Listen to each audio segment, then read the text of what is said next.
Bienvenida o bienvenido a esta exploración. Hoy nos metemos de lleno en un análisis bastante reciente que dibuja un panorama geopolítico global, pues francamente inquietante para este septiembre de 2025. Tenemos como base un informe bastante denso, se llama Análisis de Noticia Internacional Profundo.pdf. Y lo que este informe pone sobre la mesa son, fundamentalmente tres grandes focos de tensión, que además están interconectados. Primero, la situación en Gaza. Ha llegado a un punto crítico, con acusaciones muy graves y movimientos diplomáticos que, rompen un poco los moldes. Segundo, una escalada militar que se nota y mucho en el flanco oriental de Europa. Y tercero, una política exterior de Estados Unidos que parece estar virando hacia un modelo mucho más transaccional, casi unilateral, diría yo. Exacto. La tesis central del informe, lo que viene a decir, es que estos no son incidentes aislados, no son fuegos separados. Son más bien síntomas. Síntomas de una fragmentación que además va muy rápido de las alianzas que dábamos por sentadas. Y también de una erosión, bastante clara, de las instituciones multilaterales, las que han intentado, regir el orden internacional. Nuestra tarea hoy es intentar desentrañar un poco cómo se conectan estas crisis y, sobre todo, qué implica de verdad este giro hacia un mundo donde parece que la fuerza bruta, el interés propio, pues está ganando terreno al derecho internacional y a la cooperación. Entendido. Pues vamos a empezar a tirar de esos hilos. Y el primer punto que la verdad salta a la vista en el informe es la situación en Oriente Próximo. Parece que ha entrado en una fase especialmente oscura, compleja, ¿no? El informe la llama la 13ª fase de la guerra en Gaza. Describe una ofensiva terrestre israelí que califica de final sobre la ciudad de Gaza. El objetivo declarado es destruir la infraestructura militar de Hamás. Pero las descripciones que da el informe son brutales, ¿eh? Habla de bombardeos intensísimos. La ciudad literalmente en llamas. Miles de civiles palestinos huyendo al sur en condiciones que, el informe no duda en calificar de humanitariamente catastróficas. El coste humano que refleja el documento es demoledor. Cita un informe del PNUD, el Programa de Naciones Unidas para el Desarrollo, Sí. que estima que este conflicto ha supuesto un retroceso para el desarrollo de Gaza. Agárrate. Equivalente a 69 años. 69 años. Es tremendo. Tremendo. Y la pobreza multidimensional, según estos datos, se ha más que duplicado. Ha pasado del 24,1% al 55,4%. Y aunque Israel, según recoge el informe, afirma que ha suministrado millones de litros de agua diarios, hay una comisión de la ONU que habla directamente de una política de hambruna deliberada. Una política de hambruna. Palabras mayores. Desde luego. Y, claro, insta a levantar el asedio para permitir que entre ayuda humanitaria a gran escala, ayuda masiva. Y aquí es donde el informe suelta lo que parece una verdadera bomba, ¿no? Se refiere a las conclusiones de una comisión internacional independiente de investigación de la ONU, la que preside Navi Pillay. Y la conclusión es tajante. Israel ha cometido genocidio contra la población palestina en Gaza. Es, sin duda, la acusación más grave posible. En el ámbito del derecho internacional, claro. Y tiene un peso moral, inmenso. El documento de la comisión, según detalla el análisis que estamos viendo, sostiene que las autoridades y las fuerzas de seguridad israelíes han perpetrado 4 de los 5 actos que constituyen genocidio, según la definición internacional. ¿Y cuáles son esos actos que menciona? Pues mira, hablan de asesinatos deliberados, de causar graves daños físicos o mentales a miembros del grupo, de imponer deliberadamente condiciones de vida calculadas para provocar la destrucción física, total o parcial, del grupo. Ahí entraría el asedio, el bloqueo de ayuda, supongo. Exacto. Ahí encuadran el asedio y el bloqueo de ayuda. Y también medidas destinadas a impedir nacimientos dentro del grupo. De hecho, el informe de la comisión cita un ejemplo que es, espeluznante para ilustrar esto último. A ver. La destrucción de una clínica de fertilidad muy importante en Gaza, y eso resultó en la pérdida irreparable de unos 4.000 embriones, además de 1.000 muestras de esperma y óvulos congelados. ¡Qué barbaridad! Una barbaridad. Y basándose en el patrón de conducta que han observado y en declaraciones explícitas de altas autoridades civiles y militares israelíes, la comisión infiere una intención genocida. Señala que la responsabilidad última, según ellos, recae en las más altas esferas del Estado de Israel, y menciona específicamente al presidente Isaac Herzog, al primer ministro Benjamin Netanyahu y al exministro de Defensa Yoav Gallant. Acusándolos directamente. Sí, acusándolos de incitación directa al genocidio y de responsabilidad en su comisión. Como era de esperar, claro, Israel rechaza esto de plano, lo tacha de carente de fundamento. Y según el análisis, sigue ignorando órdenes previas de la Corte Internacional de Justicia, la CIJ. ¿La CIJ, el principal órgano judicial de la ONU? Ese mismo. Y las reacciones internacionales, como apunta el informe, han sido totalmente opuestas. Por un lado, Estados Unidos vetó una resolución en el Consejo de Seguridad de la ONU que pedía un alto el fuego inmediato. Y además cuestionó públicamente la credibilidad del informe de esta comisión Pillay. Sí, una postura muy clara de apoyo a Israel, digamos. Pero, y aquí viene lo que el análisis destaca como una sorpresa estratégica, sus aliados europeos más cercanos pues parece que están tomando un rumbo distinto. El Reino Unido acaba de anunciar hoy mismo, según la cronología del informe, que va a reconocer formalmente al Estado palestino. Anda, eso es un giro importante. Y lo hace, y esto lo subraya el texto, a pesar de la oposición explícita del presidente estadounidense Donald Trump.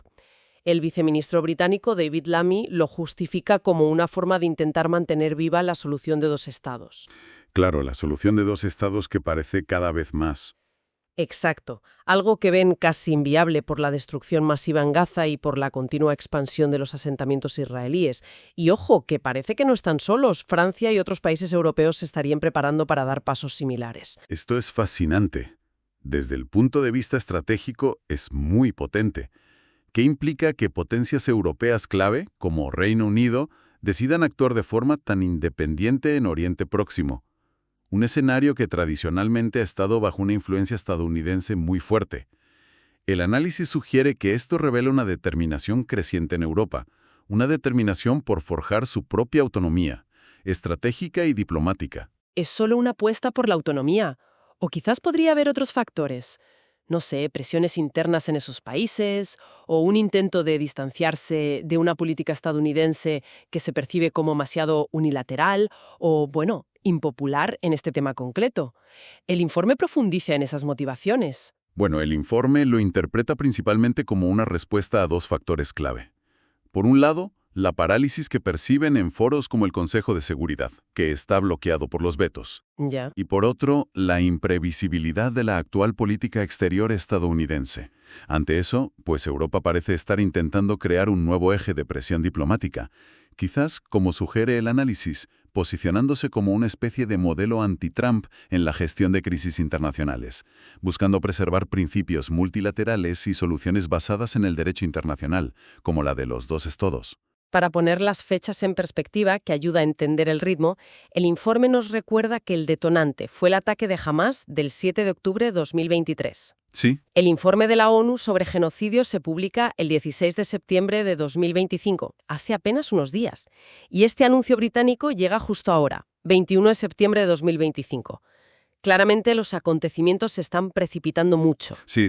Se ve una aceleración. Y esta tensión, esta divergencia que vemos cristalizar en Oriente Próximo, tiene ecos muy potentes en otro frente crítico que el informe analiza en detalle: Europa del Este. La situación allí también parece estar en un punto de escalada importante. La guerra en Ucrania, lejos de remitir, se recrudece. El análisis reporta una intensificación de los ataques rusos. Menciona una andanada masiva reciente con 40 misiles y, ojo, unos 580 drones contra territorio ucraniano. 580 drones. Una barbaridad. Y en el frente terrestre, las fuerzas rusas parece que están logrando avances significativos. El informe cita fuentes rusas que afirman controlar cerca de la mitad de Kupiansk. Un punto logístico clave en Kharkov. Exacto. Y también avances en otras direcciones. Frente a esta presión militar tan fuerte, el presidente ucraniano, Volodymyr Zelensky, parece buscar desesperadamente una salida diplomática. Ha anunciado una reunión con Donald Trump, aprovechando la Asamblea General de la ONU. El informe recoge declaraciones suyas calificando esta reunión como la única vía posible para la paz, sobre todo después de que Rusia descartara cualquier encuentro directo con Putin. Ya, parece una apuesta a la desesperada, casi, ¿no? Ir directamente a hablar con Trump. Y mientras la diplomacia intenta abrirse paso, Rusia, según el análisis, Continúa con lo que califica de provocaciones extremadamente peligrosas. Se detallan violaciones recientes del espacio aéreo de Polonia, de Rumanía y de Estonia, por parte de aviones y drones rusos. O sea, países OTAN. Países OTAN, claro. La situación es tan tensa que Estonia ha llegado a solicitar la activación del artículo 4 del Tratado de la OTAN. El artículo 4, que implica consultas formales entre aliados cuando uno siente amenazada su seguridad, ¿no? Exacto. Cuando siente que su integridad territorial, independencia política o seguridad está amenazada. Y la OTAN, claro, ha reaccionado. Ha activado su protocolo de defensa inmediata y ha lanzado una misión específica, la Centinela Oriental, con cazas británicos y españoles patrullando sobre Polonia. Pero la respuesta europea, y esto me parece interesante, no se limita solo a la OTAN. El informe destaca un compromiso de la Unión Europea: invertir 6.000 millones de euros para crear un muro de drones, coordinado a lo largo de sus fronteras orientales. Un muro de drones. Sí.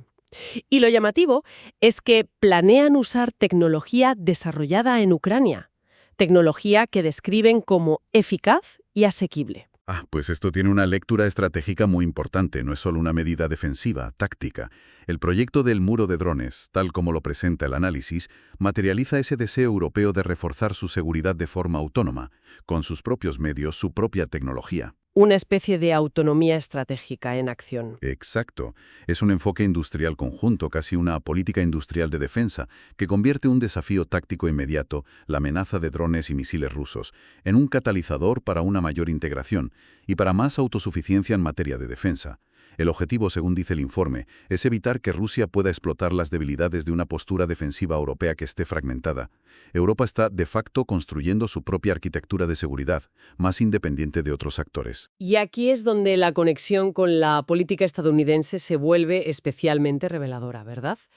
Porque el apoyo militar de Estados Unidos a Ucrania, que sigue siendo crucial, pues parece venir con letra pequeña. El informe menciona que Zelensky espera recibir entre 2.900 y 3.600 millones de dólares en armamento estadounidense el próximo mes. Exacto, pero, y este es el punto clave que subraya el análisis, ese financiamiento está directamente condicionado por un acuerdo firmado en abril de 2025. ¿Y qué dice ese acuerdo? Pues que concede a Estados Unidos acceso preferente a los nuevos proyectos mineros ucranianos. Vaya. Lo que revela esta cláusula sobre los recursos mineros no es solo un acuerdo puntual, es casi una declaración de principios de esta nueva era geopolítica que describe el informe.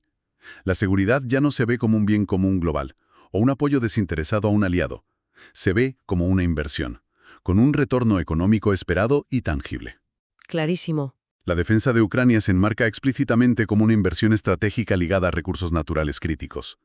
Es la filosofía de Estados Unidos primero, aplicada de forma muy directa. Y eso, claro, cambia las reglas del juego para todos los aliados y socios. Este enfoque tan transaccional parece ser un rasgo distintivo de la administración Trump, según el informe. De hecho, el análisis posiciona a esta administración como un catalizador importante de toda esta reconfiguración global que estamos discutiendo. Sí, el texto menciona varias acciones que apuntan en esa dirección. Por ejemplo, la imposición de una tarifa de $100.000 a las visas H-1B, que afecta a trabajadores muy cualificados. Sí, eso generó bastante polémica. También disputas comerciales abiertas, incluso con aliados tradicionales como Canadá e India. O incluso acciones más simbólicas pero significativas, como la disolución de una vigilia pacifista que llevaba 44 años frente a la Casa Blanca. Sí, recuerdo eso.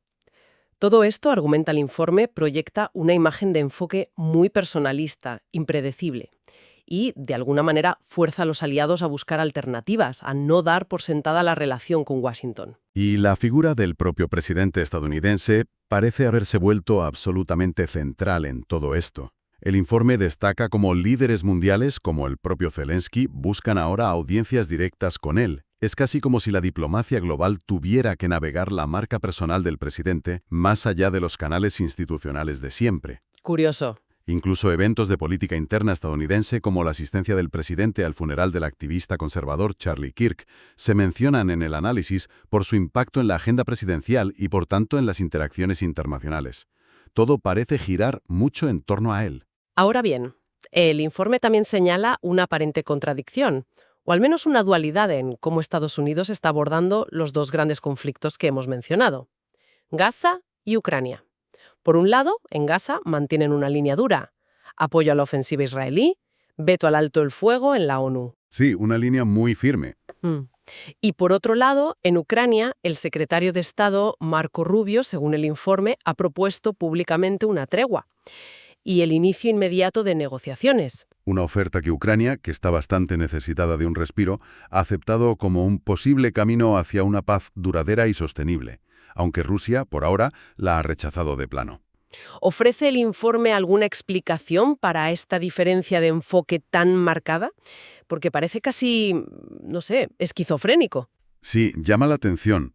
El análisis sugiere que esta dualidad responde a una aplicación muy selectiva de los principios diplomáticos, guiada por intereses estratégicos específicos en cada caso. En Gaza, la prioridad estadounidense parece ser respaldar los objetivos militares de Israel y evitar cualquier acción que pueda interpretarse como recompensar el terrorismo, manteniendo esa línea dura que comentabas. Vale. En Ucrania, sin embargo, la situación es distinta.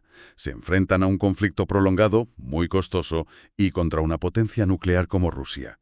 Ahí, la opción preferida parece ser la diplomacia para buscar una salida, digamos, controlada. ¿Y por qué esa diferencia? ¿Qué motivaciones ve el informe? Pues el informe baraja varias posibilidades para esta postura en Ucrania. Podría ser para gestionar los costes políticos y económicos de la guerra, que son enormes. Para cumplir promesas electorales de reducir el involucramiento exterior. También podría ser para presionar a Europa para que asuma más carga en la defensa de Ucrania. O simplemente una forma de trasladar la responsabilidad de que el conflicto continúe a Rusia, al haber sido ellos quienes propusieron una negociación. Entiendo. En esencia, es la diplomacia vista no como un fin en sí mismo, sino como una herramienta. Una herramienta flexible al servicio de intereses concretos y, a veces, cambiantes. Entonces, si intentamos sintetizar todo lo que hemos visto hasta ahora, ¿qué patrones generales emergen de este análisis de la situación global en septiembre de 2025? ¿Cuáles son las grandes conclusiones a las que llega el informe? El informe identifica varios patrones clave. Sí. Primero, un declive evidente de la autoridad de las instituciones multilaterales. La ONU, la CIJ. Vemos cómo sus decisiones o recomendaciones son ignoradas abiertamente por grandes potencias. Y eso, claro, mina su legitimidad y su eficacia. Una pérdida de peso internacional. Exacto. Segundo, una divergencia estratégica cada vez más profunda entre Estados Unidos y sus aliados europeos tradicionales, impulsada en gran medida por la naturaleza de la política exterior estadounidense actual. Las decisiones europeas sobre el reconocimiento de Palestina o la construcción de ese muro de drones son ejemplos clarísimos de esta tendencia que destaca el informe. Sí, eso ha quedado bastante claro. Tercero, el análisis subraya la interconexión inseparable entre la geopolítica, la geoeconomía y la política interna de los países clave. El ejemplo del apoyo militar a Ucrania condicionado al acceso a sus recursos minerales es paradigmático, o cómo eventos puramente domésticos en Estados Unidos pueden influir directamente en la agenda diplomática global. Todo está conectado. Todo está conectado. Y finalmente, como ya hemos comentado, un estilo de política exterior marcadamente personalista, donde las decisiones parecen gravitar fuertemente en torno a la figura y las percepciones del líder estadounidense, más que en estructuras institucionales o doctrinas establecidas. La conclusión general del informe es, la verdad, bastante sombría. Argumenta que no estamos ante incidentes aislados o crisis puntuales, sino ante manifestaciones claras de un alejamiento del orden internacional basado en normas y cooperación. Ese orden que se intentó construir tras la Segunda Guerra Mundial. ¿Y entonces qué emerge en su lugar? Lo que emerge según este análisis es un mundo multipolar, mucho más fragmentado, más impredecible, donde los intereses estratégicos nacionales y la política de poder puro, la realpolitik más descarnada, están superando al derecho internacional y a los mecanismos de seguridad colectiva. La incapacidad de la comunidad internacional para frenar las atrocidades descritas en Gaza o la creciente desconfianza y divergencia entre aliados serían, desde esta perspectiva, síntomas claros de esta profunda desarticulación del sistema global. Bien. Intentando recapitular las ideas clave de este análisis para septiembre de 2025, el panorama que dibuja el informe es de una fragmentación acelerada del orden global. Eso parece claro.